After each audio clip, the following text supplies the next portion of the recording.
What is up, wrestling fans? Welcome to episode number 612 of the Smark Out Moment Smack Talk podcast, Hot Tags of the Week, where we're going to be breaking down some unfortunate stories that happened in the world of pro wrestling this week. I'm your host, as always, Tony Mango. Joining me, as always, Robert DeFelice. We're here. And Callum Wiggins. Yep. So, yeah, this is not one of those weeks that we really like doing for the hot tags. Normally, we want to try to run down the TV stuff. We want to talk about, speculation on like maybe some trademark stuff or some announcements of like an upcoming pay-per-view or, hey, this is like interesting argument that's been happening in the world of pro wrestling or whatever.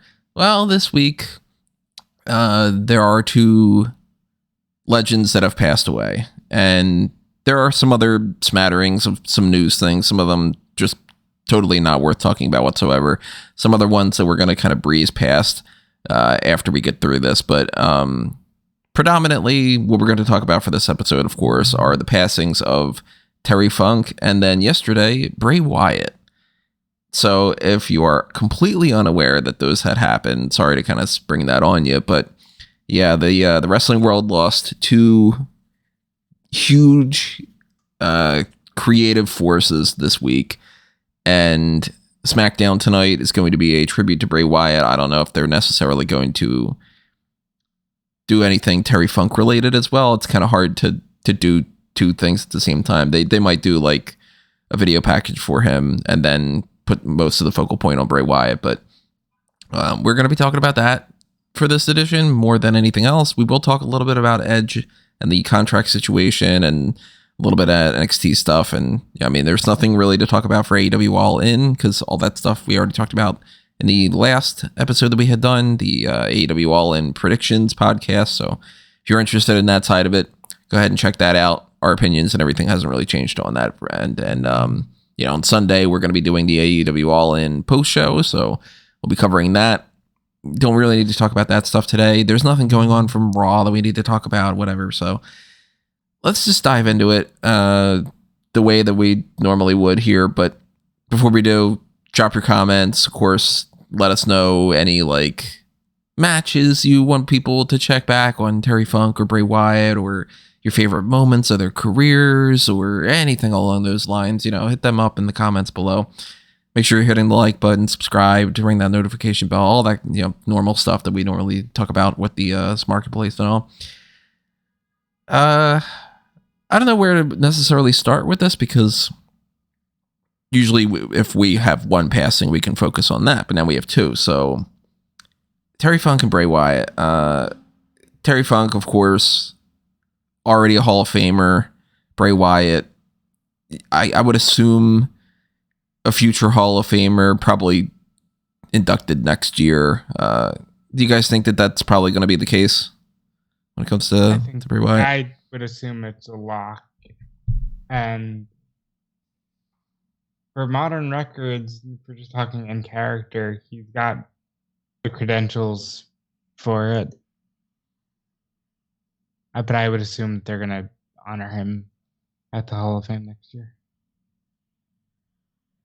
Yeah, he's definitely he's worthy of an induction. So, and they usually move quite quickly on in these particular circumstances. So, yeah, I'd say so.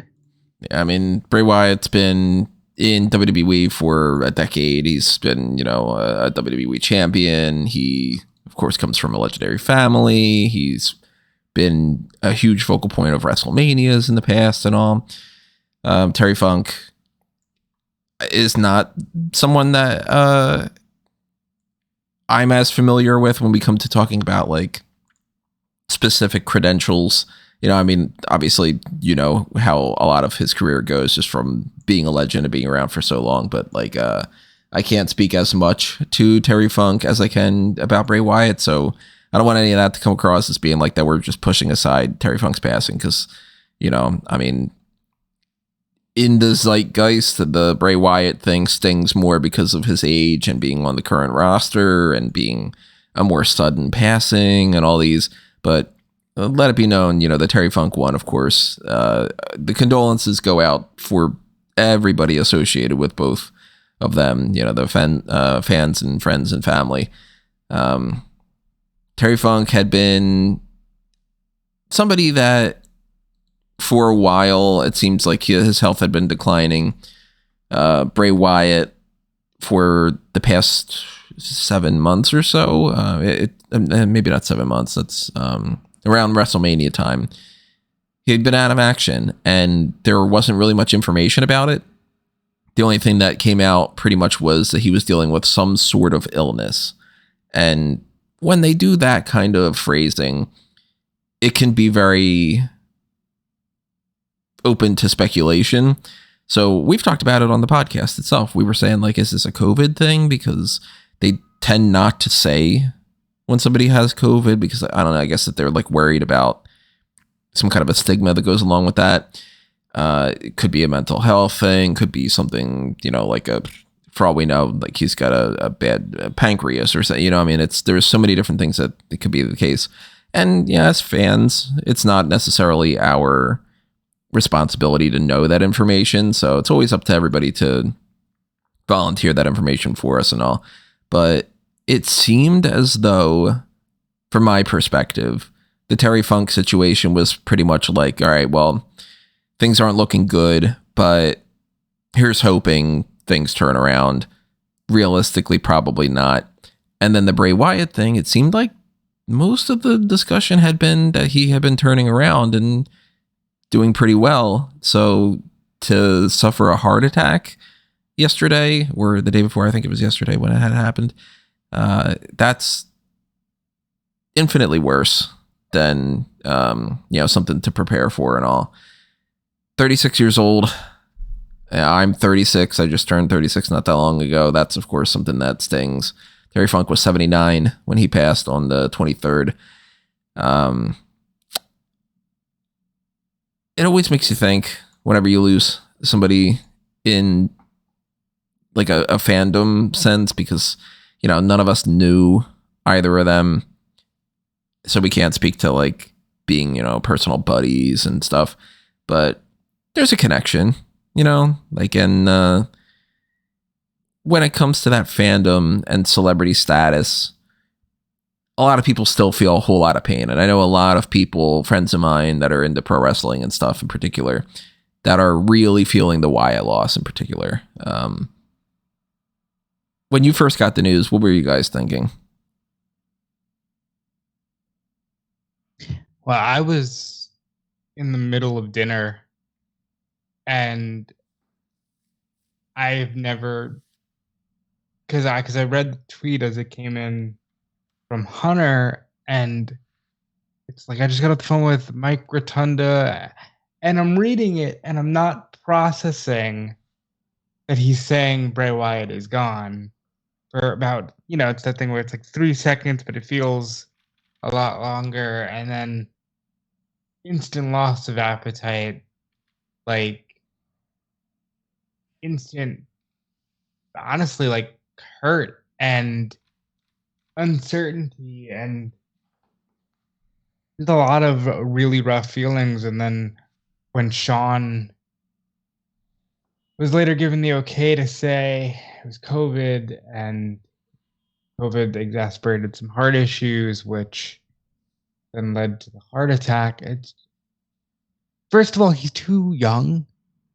That's the first thing that's like heartbreaking, because he's 36 years old, and then you start thinking about how he's got kids. This is a lot more of the human stuff for me before the wrestling kicked in, and my heart just aches for his family and his children and everyone who seems to have come together, because they have lost a great friend. And a lot of that was what was first going through my mind. Yeah, so I found out this morning, just went onto Twitter, just scrolled around for a little bit, and it didn't take long before like some of the first few tweets I see is just RIP Bray Wyatt or RIP Wyndham. And yeah, it takes a while to process it, because, like, as we spoke about, Terry Funk just passed away, and so you didn't like see like if there any RIPs or anything like that, you just assume that it's still like doing tributes for him at this point. But then it sinks in of like, oh, that's not right. Because it is, yeah, as I say, we'll talk about the actual wrestler and our memories of him in a little while, but yeah, the instant reaction is just a totally human thing of the two numbers that immediately just spring to your mind of 36, like him being just 36 years old. That's only 5 years older than I am, and it's like he was doing a lot more of an active career prior to this than I was. So I was like, again, you don't want to try and get too selfish about this whole thing, but it's more about a case of like you never know when the end's going to come from anybody. So it's always that reminder of you need to take advantage of the moments that you have and take advantage of the people you love while they're still around. And then 36 is the first number, and then 4 is the other one, the 4 children that he's leaving behind. Like 2 from his previous marriage and 2 from the most recent one with JoJo. Just absolutely devastated for their family, and I hope that they are being supported as much as they possibly can through this experience, because it's just a terrible feeling. And then you start bringing in the ideas of like Brody. Just like just so soon, like a couple of years afterwards, and how Wyatt was leaving like tributes to him on then, and now they're both gone. So it's like a short span between each other, just like 2 or 3 years in between that point. Like earlier this year, we lost Jay Briscoe in a tragic circumstance as well. It's like it always hits a bit different when it's someone who is actively working and still had a lot to give. And yeah, it feels like an injustice really beyond like the Funk one, which is obviously it's hard because Funk is one of the greatest legends in wrestling history and has a career that few will ever match or equal or surpass.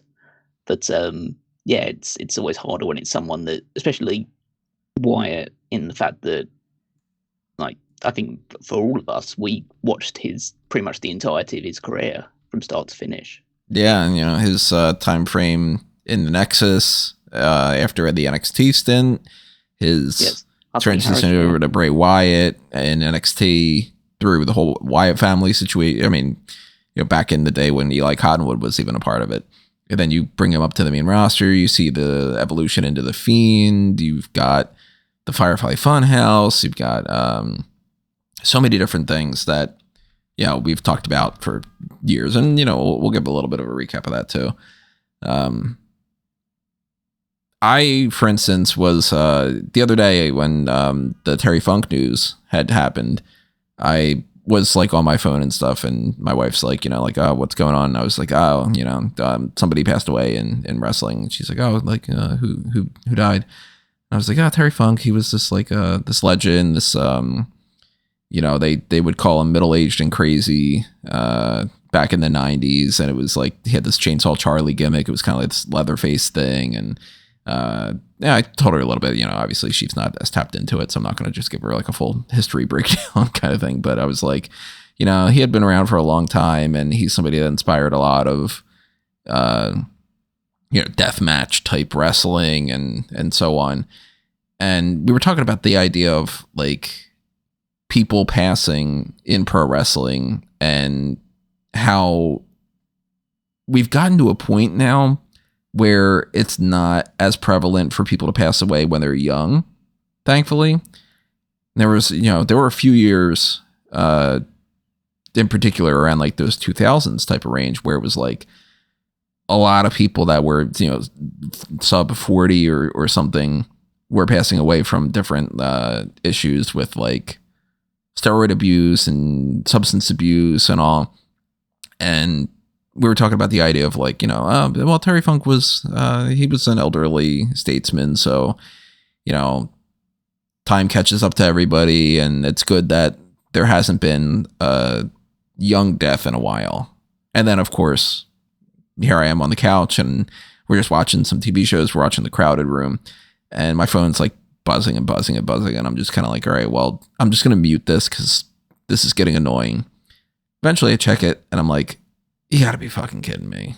Like, that, of course, is a big, shocking moment and all. I do have plans for us to talk about, career retrospective things. One thing that we've been doing quite a bit lately with these is kind of wrapping them into the one more match concept, which we're going to talk about that because it sounds a little mean to say, but it's not like it's like a fun way to talk about it. But, obviously we want to talk about what could have been and the potential for things and what we wish that we could have seen and all. So that's a way to frame that without being like, just constantly focusing on that. And the other elements of this, I'm sure we're going to bounce around quite a bit too. So, bear with us when it comes to the idea of like the semblance of an order of this podcast. One thing I do want to talk about, though, as far as the idea of, we're talking about the situation of just like a human being and ignoring Bray Wyatt, but talking about Wyndham Rotunda. You mentioned Brody Lee. Poor -1. Brody Lee Jr., he loses his dad and his godfather over such a short span of his life.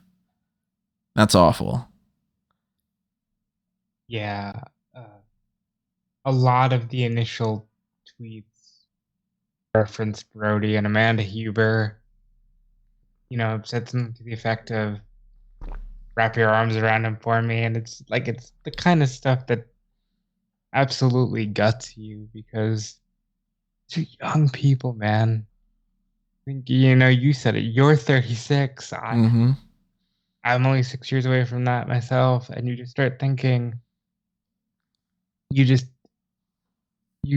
shouldn't take any time for granted. And yeah, these are cliches that pop up when people pass, but it really makes you think, for all of the apologies if this gets a little grim, for all of the positive stories of like, you have all the time to make something of yourself, you also have to think like, thank God Wyatt was able to do what he did, because we do have a good legacy to look back on for him.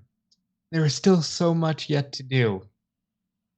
And fucking breaks my heart, man.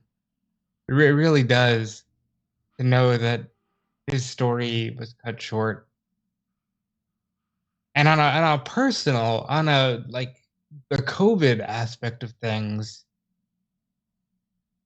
again, don't play around with that shit. Like, look, I know lockdown was a long time ago, but still out there. It's still hurting people. It's still affecting families. Hell, I just had it a couple weeks ago. Yeah, you did, and you're not when it comes to breathing and things like that, you're not the healthiest, and things like that scare me too. I got plenty of, last time I went to the doctor was November, and I didn't get great news, and I've put off going back ever since, which of course isn't great. But yeah, people have their different opinions about the politics when it comes to that stuff, but you can't deny at least one element of that. There is a definitive thing going around that has taken tons and tons of lives. So don't argue in the comments, by the way, like, oh, the fucking masks don't whatever, or the vaccines this or what, pro or con, don't bother. I'll just fucking delete it. So, that's to lose this life and to lose Bray when it just seemed like maybe we were gonna see him succeed and reach a level that we always thought he was capable, really sucks. And I want to point out a tweet from Keith Lee, because when I first read it, it was before the news of how he passed. Right. But Keith Lee tweeted, "I was always rooting for you in the way that you were always rooting for me." And that, learning the details, sunk in so much more, because Keith Lee faced a similar situation. Mm-hmm. Yeah, there were many months where we didn't know what was going on with him, and they said basically nothing. So we kept speculating, is it like a COVID thing and stuff? And then it eventually came out complications from COVID was what was keeping him away from many months on the main roster. Yeah, and I had a similar conversation with my friend last night that you had pointed out, where you're like, yeah, this used to be a normal thing where young wrestlers were just unfortunately passing away. And just when you think like, oh, it's nice that we haven't had that, then you have this, and it just stings. It really stings from the human aspect, and that's before even touching on the performer and what that meant to you as a fan.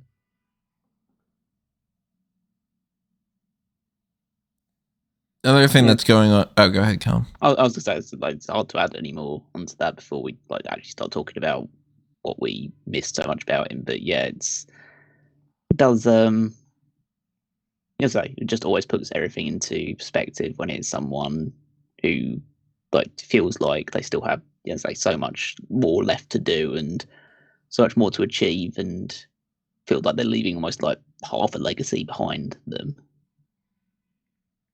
Another element I wanted to bring up that people might not be aware of, WWE did a really classy act. I'm glad that they did this. They switched over on the WWE shop. All the proceeds for any kind of Wyatt merchandise go strictly to the family now. So that's a really good thing on their behalf, because I don't know the percentage that they get. I saw somebody break it down. It was something like, I don't know, like 5% or whatever is what they normally get. So it's going to be a huge boost. And you know that there's going to be people that immediately, when they heard about this, jumped on buying merchandise because they're trying to capitalize on it, which is like one of those shitty elements of mankind, of people trying to do that stuff. It's good to see that WWE is converting that over in that way so that they can help JoJo and the kids and all that, to just be like, oh, look, they can't do what everybody would want them to do, which is bring somebody back or whatever, but I'm sure that that'll help out quite a bit. And I know that other people are doing similar things. They're probably going to be like some GoFundMe type things or something, but I really hope we don't see people trying to capitalize too much on this. I don't want to hear news reports about people being like on the indies doing like a Bray Wyatt gimmick to try to sell tickets, or I don't want to see any of that disgusting crap. So I'm hoping that we don't get any news on that front. Let's start getting into some of the performer type stuff here for both Bray and Terry Funk. I guess let's go with Terry Funk here, because again, not to be disrespectful, but we're going to have more to say about the Bray Wyatt thing overall. Terry Funk, one more match. Terry Funk, classic matches you want people to go back and check out, or promos you remember, or something like that.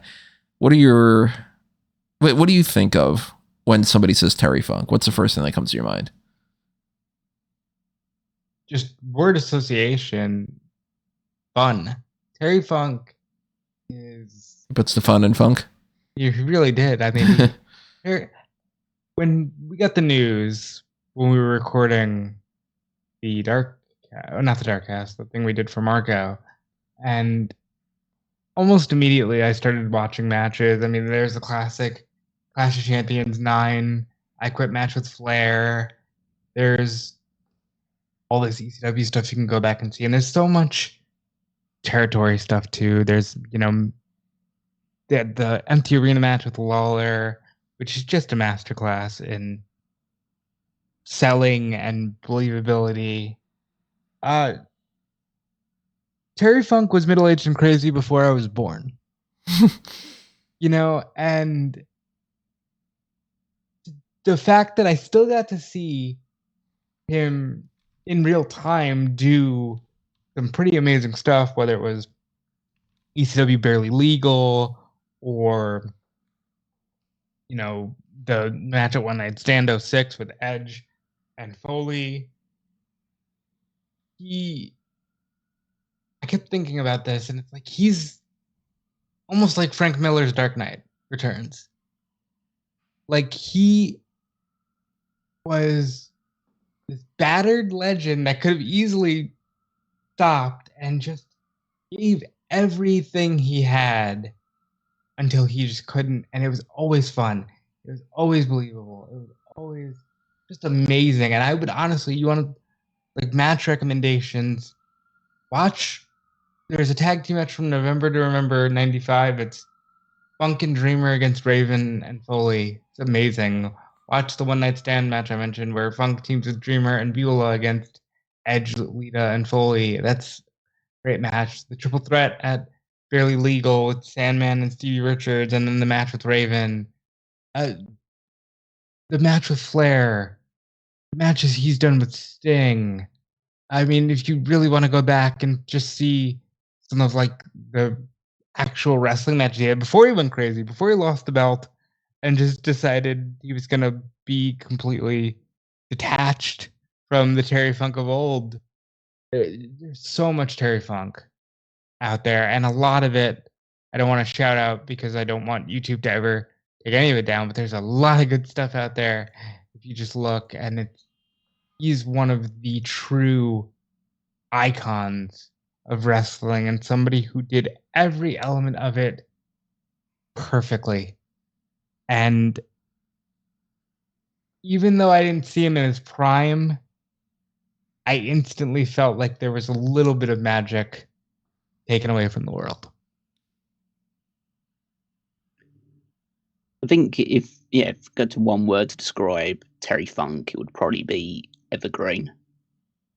Like, he adapted to whatever era of professional wrestling was going on at the time and found a way to be a character that people got behind or rooted against, depending on whether he wanted to be a heel or babyface, adapt to his scenario and just be a totally believable and fun character, to the point where, like, start from the 70s period where he is, like, teaming with his brother Dory Funk Jr. and having feuds with the likes of, like, through the NWA and with the Briscoes and, like, Sheik and Abdullah the Butcher and all that stuff in the territories, Jerry Lawler in Memphis, that stuff. Like, as I say, being able to perfect both sides of the alignment, but then being able to then go to Japan and be one of the few gaijin wrestlers in Japan that was actually, like, treated as kind of a beloved babyface rather than the heel that you would typically be associated with. I remember, I have seen, like, obviously retrospectively, not watching at the time, but afterwards seeing the barbed wire, was the exploding death match that he had with Onita, like the king of the Japanese death match, and the ending of that, which was very poorly parodied in AEW with with their own barbed wire exploding barbed wire death match, where Onita covers a bloody and battered Terry Funk over when the explosions go off to try and protect him afterwards because of the war that they'd gone through and building up their mutual respect with each other, to go in and giving ECW the credibility that it so desperately needed to try and be a sustainable product. Like, without Terry Funk, ECW probably folds pretty quickly because they just didn't have anybody with enough name recognition at that point to really push themselves through. They were still building up their young pool of talent, or, like, the talent they were trying to transition into being ECW guys from who they previously were, and Funk was the name to come over there and say, yeah, I'm gonna give these guys a chance, and to be there, to be in Chainsaw Charlie in the Attitude Era, and just finding a new little wrinkle to just, like, trying to adapt, because maybe there was just some idea of, I don't know if people in the Attitude Era are going to buy into Terry Funk from the 70s and 80s. But yeah, he managed to make that work.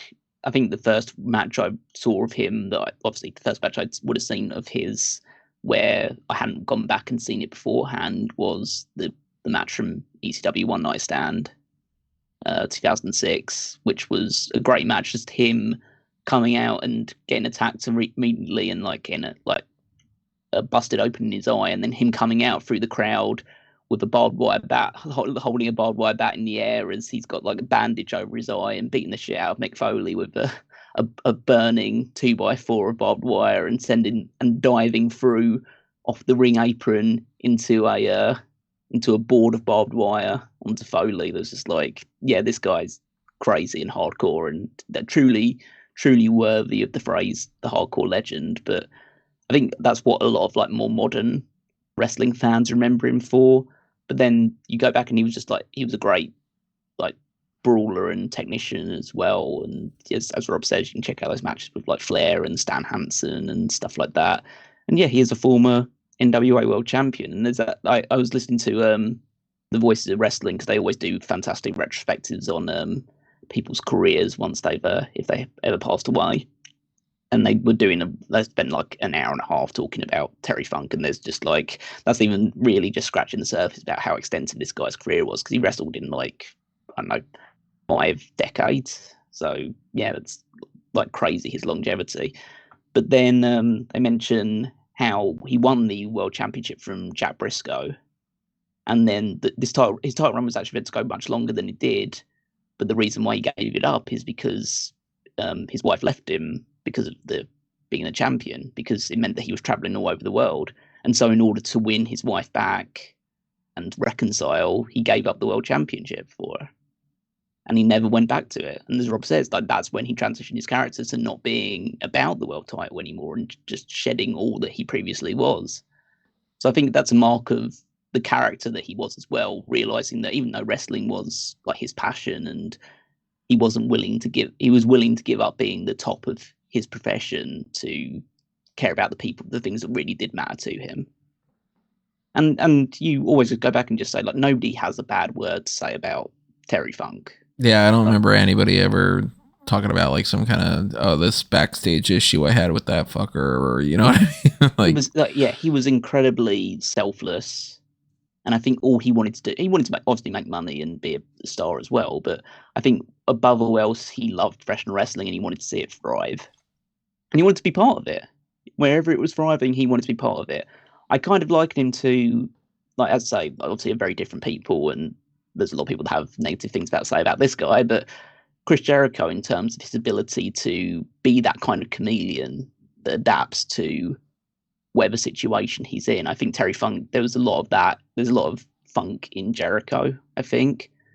And that's like a total compliment to Jericho, because like Funk was one of the first people to really demonstrate that ability to really transition from one promotion to another and be completely different, but bring something fresh and unique and fit into the scenery so perfectly. So yeah, I think that he is definitely a legend of business, and someone who I think many people, and I'd say like everyone's mileage may vary depending on what you've seen of him. I obviously can't do it because I never was watching him in his prime and never grew up with him, but I can imagine a lot of people that did watch him from start to finish or were more attuned to his kind of heyday in the NWA or Mid-Atlantic or anything like that would say that he's the greatest professional wrestler of all time. Lots of people, I'm sure, would be echoing that statement. I mean, even before his passing, because obviously there is a certain level of when somebody passes away, a lot of people start like changing their tune about, praising them in a way where they did before. But that's been a thing. I mean, if you listen to like the Something to Wrestle With, Bruce Pritchard always talks about like Terry Funk is like one of his absolute top favorite performers of all time that he reveres like no other. And I don't have any real history watching his previous stuff. I only really ever watched his WWF content. It's mostly because it's not my thing.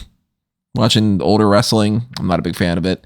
So I never really subject myself to it, because despite the history of it, I just generally don't find it entertaining. But even then, when I was young and Terry Funk was just a guy that hadn't quite turned into Chainsaw Charlie yet, like there was a legendary status about him. And,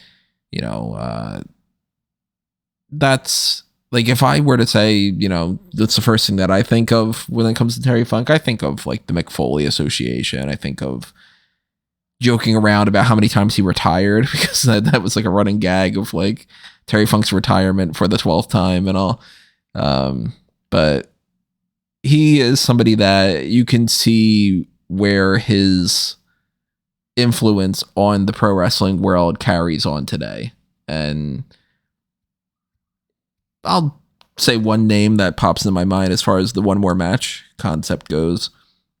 If you don't know what the one more match thing is, by the way, if you're brand new to this or something, essentially what we talk about here is if somebody's retired or if they've unfortunately passed away, it's the idea of like, man, if you could just figure out a way to get them to come back and do one more match for a big send-off, what would you want them to do?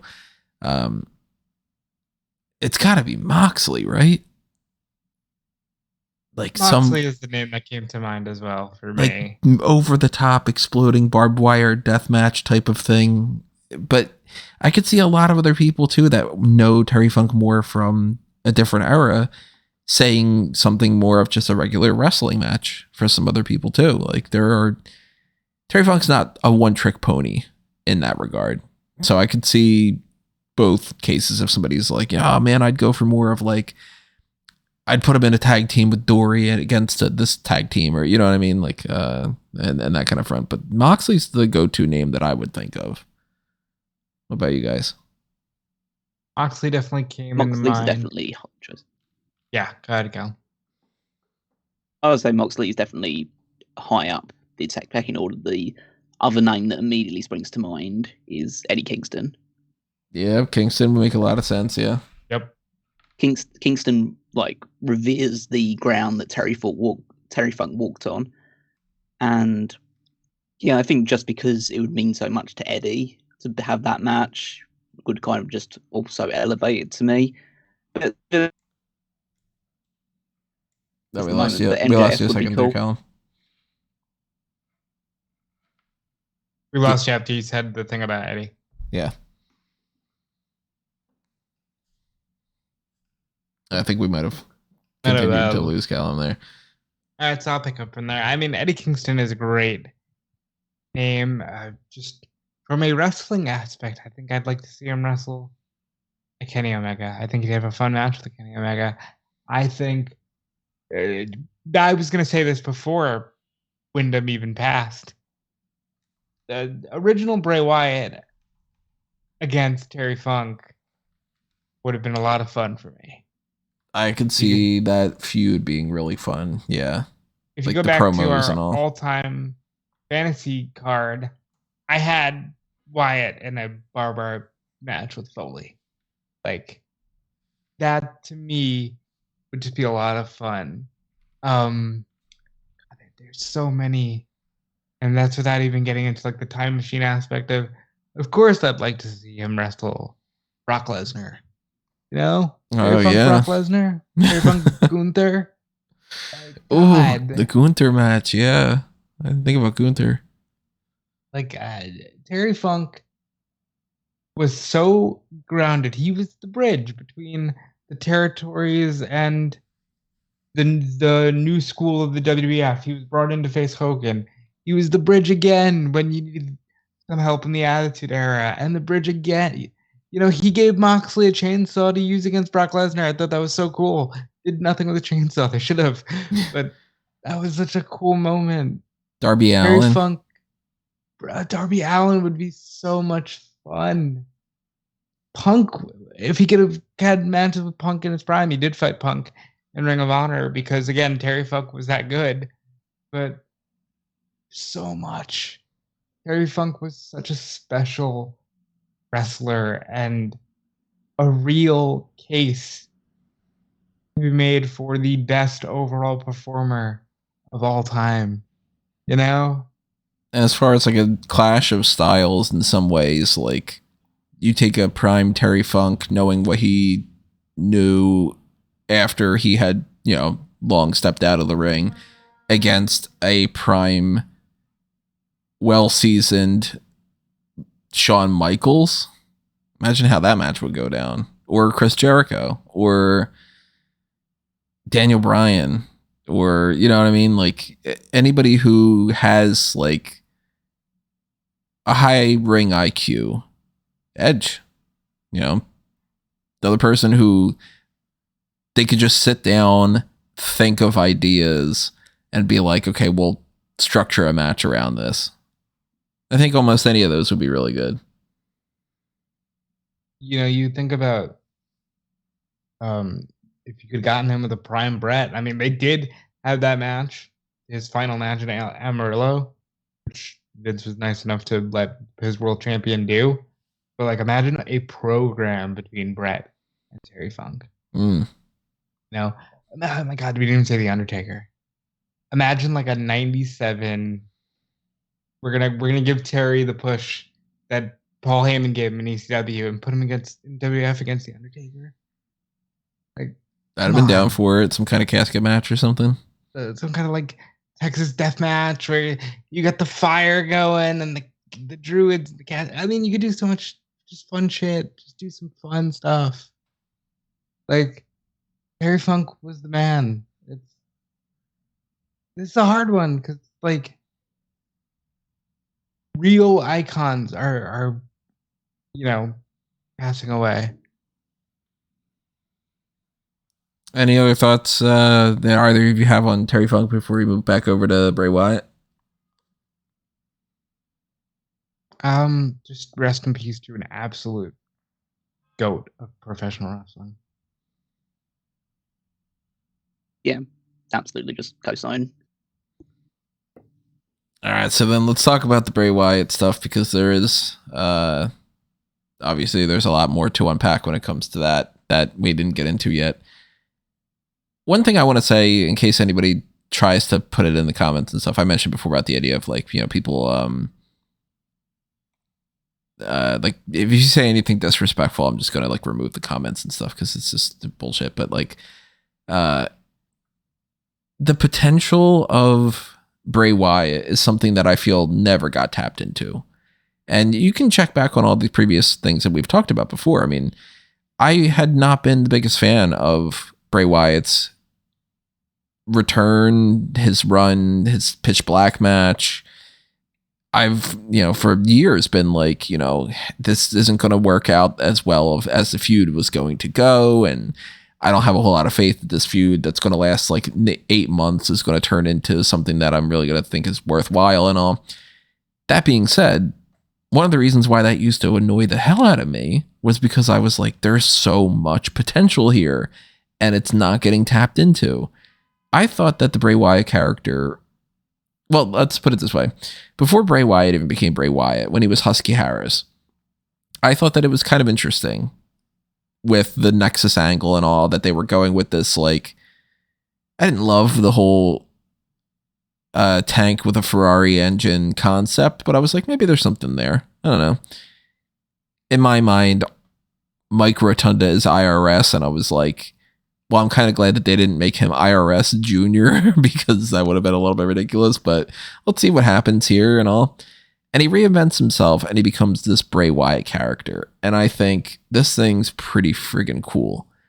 I like the idea of the Wyatt family. I'm liking that the promos feel different. It seems like they're tapping into something that Waylon Mercy just scratched the surface for, then of course didn't become anything really all that, you know, this like legendary type of character. I hadn't seen Cape Fear until a couple months ago, which by the way, I'm not a big fan of the movie. I thought that the movie kind of sucks. But the Wyatt family, I thought was such a cool concept, and it was done so well for quite a while until it eventually became that they're just losing all the time. And these like feuds are kind of feeling a little bit stop and start. And I knew that there was more that we weren't getting. When he switched over to The Fiend, I was like, oh my God, we're going to get that, like, that next level evolution. It's finally going to happen. And then it became kind of a mess, to be honest. We've talked before many times about the whole problem of that Seth Rollins feud and like the bad lighting and the terrible booking of, you're going to end a Hell in a Cell match because the referee's like, you got to stop and all. Perpetually, the biggest problem with the Bray Wyatt character was that it was like spinning wheels and treading water and going nowhere and never reaching that level that I knew that it could have gotten to.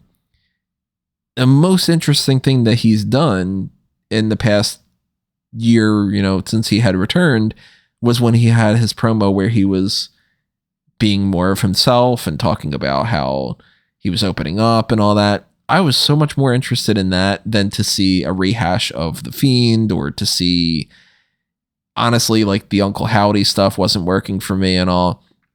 But there was always this potential that this could be something so much better and bigger than what it was. And every time that they went back to like, oh, he's going to feud with Orton again, I was like, God, move on to something else. I want to see what more there is to offer. I thought Firefly Funhouse was really fun for a good while there. That was like, okay, a dark Mr. Rogers type character. We haven't seen that. Cool. Let me see what's happening. I feel like Bray Wyatt as a character, and Wyndham Rotunda just in general, with like, clearly he was a creative person. I think being in WWE hindered him so much. And it's such a shame that we didn't get to see him in an era where he could have, like, if AEW would have came earlier and he could have left a few years into his WWE career to go to AEW and really just have less shackles, I can't imagine the type of great stuff that he would have put out there. You know what I mean? Yeah, I mean, I think the discussion around Bray Wyatt has long been, let's see what history has to say about this. And now that conversation is starting a lot sooner, unfortunately. And for me, original Bray Wyatt from 2013 to I'll say up until he wins the world title and feuds with Orton that first time, was one of the best characters I'd ever seen. And one of the last times, like, I was fully immersed in a character's aura. And yeah, we can, go back and forth on like how they dropped the ball. But I think that first run is always going to stand the test of time. I think the fact that he never had a downer of a Mania. He worked with Taker, Cena, Orton, and then he did it again. Like, he was always seen as a guy who was going to mix in with the heavy hitters. And it just seems like they were reluctant to run with it fully, because they would start him up for the down season and then kind of just go back to what was comfortable. And I don't like that he doesn't get to, leave behind his true art of whatever he was going to do with this character. But I also want to shout out, he was also a guy who clearly cared a lot about his people, because look at this angle. He brought in his brother, to do the Uncle Howdy thing. He was going to bring his brother up with him. And he clearly had a lot of love and care for the original members of the Wyatt family. And it just seems like he truly put his soul into everything he did. And I'm sad that we're talking about it like this instead of praising the fact that he's now the champion or whatever. Yeah, I think with Bray, we can all debate about the quality of certain things that he brought to the table, and where the shackles were or were not there, or whether he's one of those guys that was just too creative for his own good sometimes. But you can never question the effort, the the thought process, the fact that he never wanted to play it safe. He always wanted to try something different or see what directions he could take a character and push the boundaries and be something that was unique in this business. He didn't want to be, as Tony said, he didn't want to be IRS Jr. He didn't want to just be Husky Harris and leave it at that and just be Guy in trunks. He wanted to evolve and create something that we hadn't really seen in professional wrestling before. And I think, at least from that perspective, he definitely leaves a legacy that hopefully he would have been proud of. So there were things that I was not a big fan of from that side of things. The thing that always put me off slightly about Wyatt, just as the character and the wrestler, was the matches. It's one of those things of he had such an aura and I guess unrivaled charisma in the way that he did things. It's like it's a more Jake Roberts style charisma, which is a bit more just like a bit understated, a bit more just like manipulative in the way that he would talk. Where you see the charisma's there, but it's not as like, it's not a Hulk Hogan Ultimate Warrior in your face type of promo. But it still has that same resonance with you. Even if he was always sometimes spouting out complete nonsense, it was like, oh, I don't know what he's saying, but I like it. That's the kind of approach. But then it was one of those things like, but then the bell has to ring. And I think he had some excellent matches, don't get me wrong. Like his matches with Danielson, or Daniel Bryan, obviously at the time, like he never had a bad match with Daniel Bryan. Like few wrestlers do, but like he definitely had some very good matches. He had a great match with Cena in there. Last Man Standing match, the 5-5 Funhouse match, whether you want to class that as a match or not, is one of the most unique things that has probably ever been on a WrestleMania. The Shield versus the Wyatt family 6-man tag for Elimination Chamber is like a heavily revered match as well. So he does have his fair share of ones. He also obviously has his fair share of stinkers as well, but that is a mixture of booking and other reasons as well.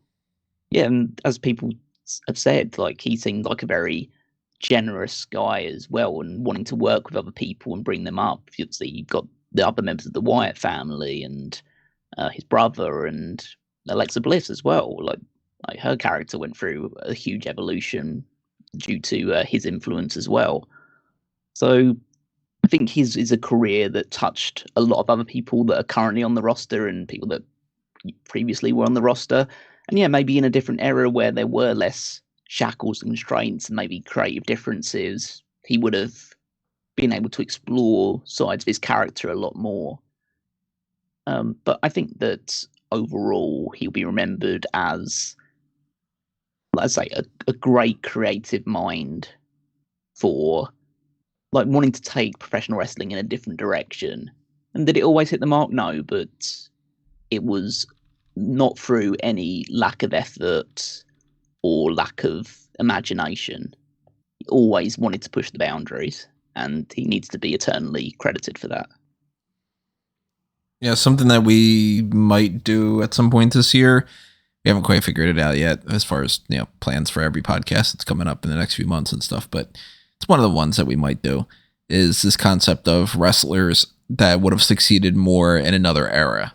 And what would you have done with somebody who is world champion caliber right now, but there's just too many other people like that? And oh man, hey, you take this person, you put them a couple decades ago and they are the biggest thing in pro wrestling, and then you take this person from a couple decades ago and they didn't have a career that panned out as well, and you bring them in now and they would have fit in perfectly, and so on and so forth. I look at Bray Wyatt, of course. Undertaker is my second favorite of all time. A lot of people always made their comparisons between Bray Wyatt and The Undertaker. We did get many different interactions between them, but I never felt like we actually got the full potential between that either. And in another era, Wyatt family, whether it's I would go less on the Fiend, I'd go more for like the Wyatt family side, but Bray Wyatt at his peak versus Undertaker at his peak, tell me that wouldn't have been such an amazing WrestleMania feud or something, right?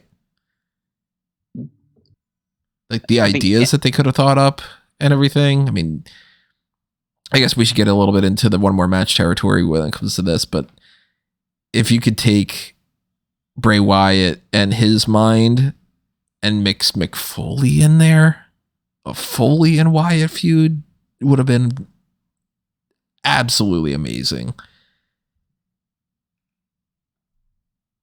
No, go ahead. Like I said, I did put them in a match for the all-time fantasy card because that's the kind of beautiful chaos that I think Wyatt really would have been good at, because nobody did hardcore matches quite like Foley, where you can have the story of WWE match and the actual like violence that you still get in your, lesser known hardcore match. And I think in that way, like, the Attitude Era would have been helpful to him. Then I also think part of me feels probably would have thrived the most in like a New Gen or Hogan era, where it was very colorful. Wyatt does bridge that gap really, really well. I don't know. As far as one more match overall, believe it or not, one of the first things that comes to mind is I want to see him actually beat John Cena. He never actually just pins him. He's had a goofy Firefly Funhouse match with him. Jameson's kid helped him win a cage match, but I'd like to see Bray Wyatt actually beat John Cena. On the similar token to John Cena, if we were to do like a full one more match thing, which we're not really doing here, but with the debate and us trying to settle on like a consensus pick and all, the main one that sticks out to me, and something that I thought that we were going to get, obviously, there is so much that could have been done with champion Cody Rhodes against Bray Wyatt. And I was really hoping that Cody would win the title at WrestleMania 39, and then we would have gotten this feud going on. Or obviously a couple days ago thinking, well, maybe Cody will win at WrestleMania 40, and maybe we'll be able to get Bray Wyatt versus Cody Rhodes for say, I don't know, SummerSlam next year.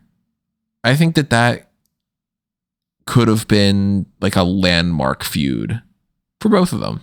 Yeah, I mean, I probably would have booked Cody to win the feud overall, and it wouldn't have been more of a Bray Wyatt thing. It would have been more of a Cody Rhodes thing. But Bray Wyatt being the impetus of the feud and the storytelling driving force of it, that would be my one more match, more than any of the other ones. But there are lots and lots of different options that we just had on the horizon that we could have seen that we never got. If you go back to this year's Royal Rumble podcast, the post show, I literally say Wyatt's winning the Rumble next year and he'll fight Cody Rhodes for the title. I thought that's where we would go. And now we're here. I think, again, if we're going with if we were to be able to go with anybody from any era of time, I would like to have seen the Fiend Bray Wyatt against the Kane at his peak. Yeah. His powers. A proper monster dominating Kane. Just be just Clash of the Titans almost feel to it. And, I know we've seen him against Daniel Bryan most of the time, but him against this Bryan Danielson would be the fact they managed to do so much great stuff in the WWE constraints. Imagine what they could do with the shackles off. And have a bit more freedom to do some cooler things. I would love to see him in a promotion where blood was allowed. Mm-hmm. I think that would have been a big thing for his character as well. It kind of diminished the scariness of the Fiend, the fact that you could only go so far with the violence. But people like the current iteration of Moxley and think if he's like Darby Allin, could have some kind of like coffin match with him at some point. And that would have been cool. The obvious one again, if you can just pick anybody from history, I was always a bit bummed that we never got to see a real definitive Wyatt versus Harper match. That whole thing with Harper and Orton and Wyatt, they dropped the ball with that so much. That really should have been a triple threat at WrestleMania. I don't know why the hell they didn't do that. I mean, that's one of those like WWE being stupid type of things. That it's because they had to make Jinder Mahal the world champion afterwards. Yeah, it's just like it's absolutely fucking ridiculous. And prior to it happening, I mean, you go back to this podcast, you'll hear it. It's like everybody going like, oh, well, we're going to get a triple threat because that's the thing that makes the most sense. And wouldn't that be kind of cool if they do that and whatever? And then once it didn't happen, then all the discussion became, well, what the fuck do you mean you're not doing that? Like, it's just the WWE constraints really screwed up a lot of that. And you said about like the blood element of it. I mean, not even in the matches itself, but just in the storytelling. Imagine how much more he'd be able to do if he could have like a rated R approach to promos, and how much creepier the Firefly Funhouse would have been if you could get into, it was like the Chucky show on Sci-Fi isn't the same as the movies. And, you got to tone things down for the WWE PG type of audience and all. But even if you go with PG-13, it's still not the same as a rated R element to it. And horror is one of those things that you need a lot of creative freedom to get something really good out of that. So he was always hindered by that. And I can't imagine the ideas that he pitched that were shut down that would have made it 10 times better. Because I'm sure that was like, there are probably so many examples of that. I mean, have we ever seen anybody else have a character that gets burned alive and then comes back and fights? Like, I didn't love a lot of that at the time, but the potential was always there. Also, probably the choice that I would go for one more match, I'd go the original 3 members of the Wyatt family against either the Elite or the House of Black. House of Black, really good concept. The fact that they didn't get around to Bray and Aleister Black is ridiculous. But those are really good. As I think about that, I think about the BCC of Claudio, Mox, and Ryan against the original Wyatts. Been a good time. I feel like we didn't even get to tap into the Wyatt family in the New Day as much as they could have done. Like the power of positivity versus the dark cult thing.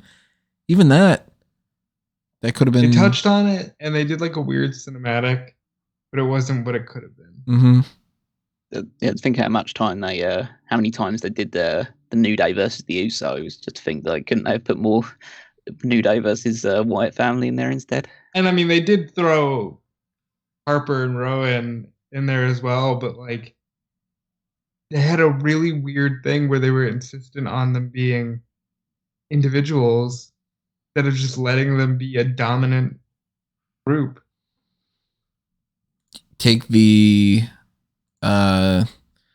Wyatt family and you put them up against the 4 members of the Wyatt family, and you put them up against the 4 members of the Bloodline. Have a whole story about like what family concepts mean. You got Solo and Strowman. You got the Bludgeon Brothers against the Usos. Like that's something that we didn't get to tap into in the right way. Lots and lots of untapped potential. That's one of the main phrases that I'm saying here, because it's one of my main takeaways. And then, of course, obviously, the human beings behind all that, that's something that we can't speak as much to, but massive outpour of people that are just totally heartbroken about these passings. And Mick Foley's talked about them. Ric Flair had mentioned stuff about both of them. You got people like Alexa Bliss and everybody that had worked with them. And then, Big E talking about his connection with Wyndham and people that are even not the wrestlers, but the creative forces that had worked with him for like the costumes and writing partners and all. It's going to be interesting to hear more from everybody about some of those things. And tonight on SmackDown, they haven't fully specified exactly what they're doing, but it is going to be a tribute show. So we would assume that it might have the same kind of structure as what they've done before with like Eddie Guerrero and Owen Hart.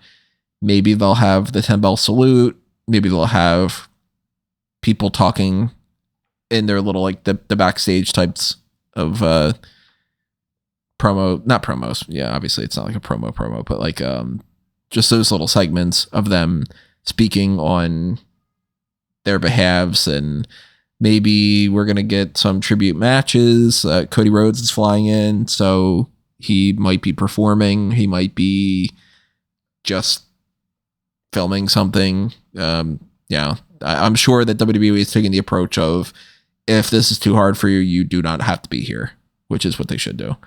And some other people, if you do want to perform, because that's the thing too. I mean, pro wrestling's a different animal than a lot of other things. The whole sports entertainment bubble treats loss differently than some other places would. And sometimes that becomes a tribute thing being more about putting on a show than taking time off.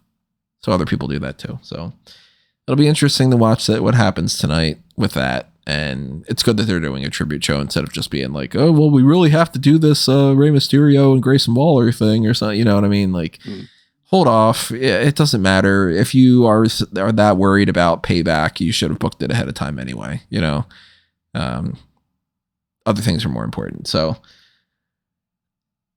I don't know if there's really anything else that we should be talking about. If there is, you guys have anything in mind about for that? I guess just to round it off, I guess I just would say that just thank you to Bray Wyatt for say not everything that he ever did was really resonated with me, but he made wrestling interesting for the last 10 years. A lot of what he did is good, bad, or indifferent. We talked about it at length. It gave us a lot of content, and it gave the world of wrestling a lot to talk about. So yeah, thank you to him for making this interesting for a while. Yeah, it's I can't think too much to add on to that except to say he truly, the more stories come out, the more it seems like he's truly a once in a lifetime being. So thank you. So there are a few other hot tags to talk about. Most of them are things that we can sort of just breeze past. One of them being, we talked before about Edge's retirement, and now it's come out, not many details about this, but supposedly Edge had given WWE an offer for a contract renewal that WWE turned down, and either sent a different counter offer or maybe just the same offer as what he had before. I don't know. We don't know the specifics of that, but he's kind of hinted at the idea of, well, you know what? I'm going to wait and see what's going on. I've got a contract in my inbox and I'll take a look at it another time. More reports, of course, going around that he probably will be going to AEW, which we talked about before, so we don't need to get too deep into that. But I think if it's already out there that WWE isn't all that interested in doing whatever terms he was talking about, then it's more than likely he's probably going to go to AEW. Because if he's even thinking about the idea of, hey, this is what I want to be able to continue to wrestle, that should be an indicator that he wants to continue to wrestle. And I'm going to bank more on the AEW side of it than anything else at this point, for sure. You guys are in the same boat, right? Yeah. It's very clear he's not retiring. Or if he is, they've done a wonderful job at making it very lackluster. I think he'll be wanting to round out his career with Christian. And I think they understand that. And I know that it's come out that he's disputing the Torch report. I'm not going to speak to that, but it seems right to me that he finish his career with Christian. And if WWE is not going to clear Christian, then maybe he can just have some fun in AEW before calling it a career. I think it's likely that he'll at least have a few matches in AEW before hanging it up for good. So he should have tag matches with Christian or matches with Christian, and probably a mix of both prior to his retirement. So yeah, he's saying that there is still a contract offer sitting in his inbox from WWE. So that the door on that isn't 100% closed. So we'll wait and see how that goes. But I think that, yeah, if I was a betting man, I'd say that he will end up in AEW by the end of the year. Because his deal, I think, is like totally done now, right? Well, it's like he says it expires in September at some point. Okay. It's one of the big things, though, that you have to remember about Edge is that he lies a lot. Yeah. And so you can't trust whether he's being honest about this, refuting this PW Torch report, or he's actually or the report is accurate and he's just playing it up, or he says that this contract actually expires in September, so I can't go anywhere in September, and then he turns out at Wembley in a couple of days' time. So he's a worker. He's going to work people. I mean, he openly said that he lied the last time he came back. So yeah, there was something like he was like, everybody's talking online about how I'm supposed to come back, and I can't say yeah, so I'm just gonna say no. And I still don't think that he's gonna be at All In, but if he did pop up there, I'll say this: they don't have much for All Out. That's true. Could be a difference of 1 week for all we know. That's one of those topics. Another one being there's nothing to talk about for the recap of TV stuff. Nothing happened on Raw that's worth talking about. We already talked about all the AEW stuff ahead of time. So that's that. But the NXT side of it, at least, there is that we had NXT Heatwave, and there's a new Heritage Cup champion. That's Noam Dar, so it's just reverting back to what it was before. But they instituted something that they're going to be doing over the next few weeks, which is the NXT, how did they phrase it on here? Global Heritage Invitational Tournament. Yeah, so it's they're implying that they're going to take people from elsewhere, but they haven't announced a single person that's going to be in this, and it seems like it's a little bit of people. Like, oh, they have? When did they announce? They announced Tyler Bate and Joe Coffey. I hope they're not going in the direction that I think they're going. It seems a little bit like kind of a mini G1 in some ways. And if it ends up just being, we're going to say like, okay, Joe Coffey and Tyler Bate and these like Aura Mensa and, the people that were basically in NXT UK, if we're just going to treat it as that, I am going to immediately tap out and not be interested. But I am interested in the idea that maybe they could bring in people from outside. Ultimately, I don't want this Heritage Cup to still stick around to begin with. I think that that's overstayed its welcome, and unless you're going to give it to somebody like a Charlie Dempsey that I think is being ignored right now, then I don't really care who is the champion. But you think it's going to be more of, hey, we're going to put like Drew Gulak's going to represent the United States in there, and then we're going to get Guru Raj to represent, and like that. Do you think it's going to be that kind of thing, or do you think they're going to actually? I do, but I don't think Guru Raj will be in. I mean, they got to save him for Superstar Spectacle, right? Really? He's probably got to be there. I think it's more of that. But it'd be a fun way to just mess around with people, put Dempsey in there. I guess Gable Stevenson's doing an actual wrestling tournament, so he'll probably won't be doing this. But look, I know you don't like it. I like these rules. I like these matches are fun for me. So whatever they do, I'm sure I'll enjoy it. And at some point, Metaphor will be back on my TV, and that's always a thumbs up. Yeah, Callum, you're not an NXT huge aficionado. You're not writing up reports about how much you love it. But if it's G1-esque, is it something that maybe ups the value a little bit for you, or is it only really applicable because those are the people from New Japan? So to be clear, if you don't know, the reason he said it might be G1-esque is because it's going to be 2 blocks of like a round robin style thing. So similar to what they did when they were crowning that interim cruiserweight champion, right? Yeah. Yeah, I won't watch it. I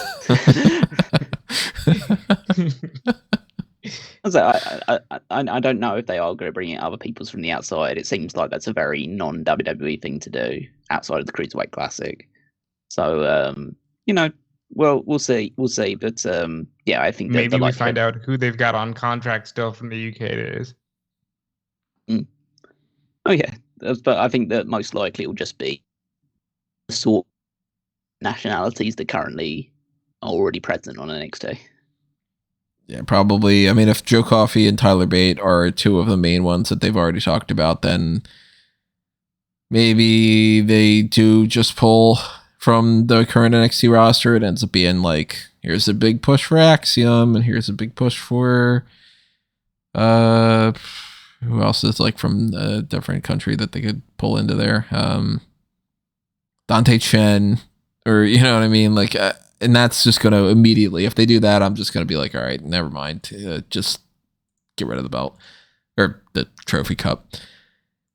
But that was kind of one of the only interesting things that had happened in Heatwave. Real quick on NXT, I'm not going to get into the Ava match against Ivy Nile, but I do know that she received some pretty gross comments on Twitter, and people should stop that. Yeah, I thought the match sucked.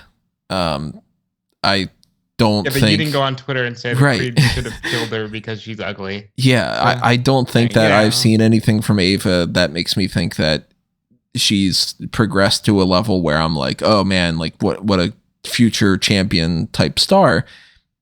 Now, plenty of other people in the past have been people that I'm like, I don't really see it, and then they turn things around and end up being fantastic. But for people to be like, like, I hope that you die because you're ugly and what, like, Jesus Christ, people, knock it the fuck off. Stop being a terrible human being. Whether you like or you dislike somebody, it takes more effort to be horrible than it does to be a decent human being. There's a great quote.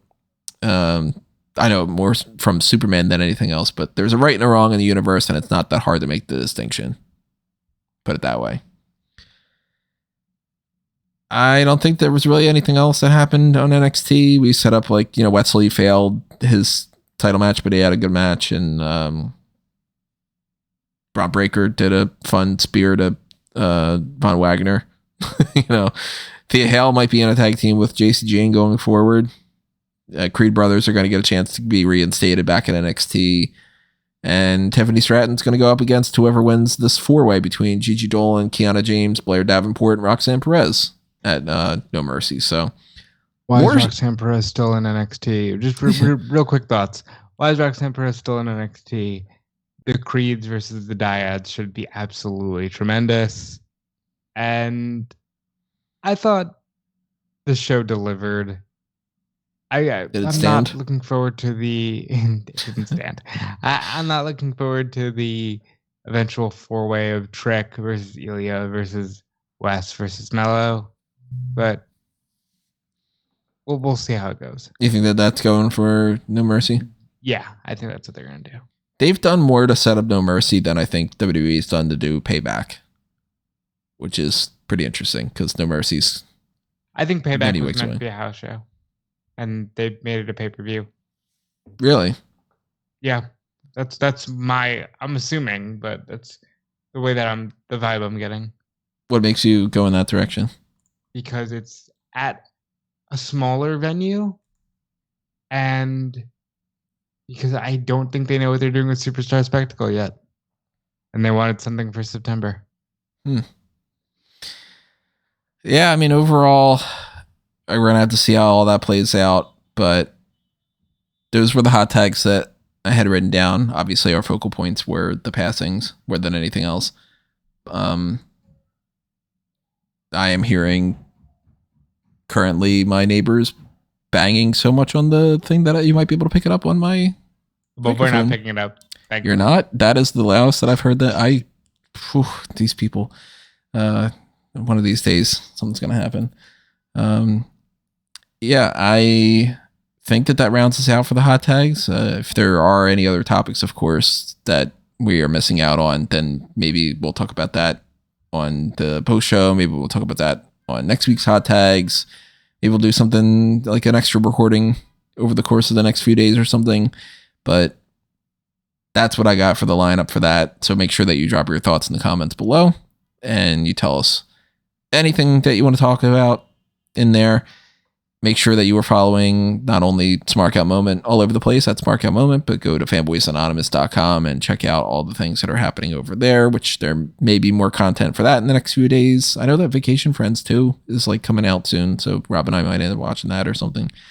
And, everything else that you can find under the link tree at amangotree.com. Hit the like button, hit the follow button, whatever it might be for all those different accounts. Follow me at Tony Mango and follow these guys as well. Yep, follow me everywhere at Dude Felice on Twitter, Twitch, Instagram, eventually dudefelice.com. Follow Fightful. Fightful is going to be busy the next 2 weeks. People are in the UK for All In. People are going to be in Chicago for All Out. It's going to be a special time. And hopefully the wrestling world comes together to kind of battle back against the really crappy week we've had. You can find me on Twitter at Wigmeister14. Check out the Power Rankings every Saturday where I rank the WWE superstars based on their recent performances. And then you can also check out the Fantasy League over at www.fantasyleague.com and see how our teams are performing and points we're picking up on the road to Payback. Alrighty, everybody, that's it for this round of the hot tags. Thank you, as always, for checking in. And we will see you next in the AEW All In post-show pay-per-view point podcast. That's coming up immediately following the pay-per-view on Sunday night or Sunday afternoon. I keep forgetting that it's in the afternoon. So we will see you then. But in the meantime, make sure that you're taking care. Make sure you are saying what you need to say to the people that you can say it to while you can. Keep in mind, shouldn't have to take losing somebody to do these types of things. But that's a good wake-up call. And we will see you next time. This has been another Smark Out Moment, and we are being counted out.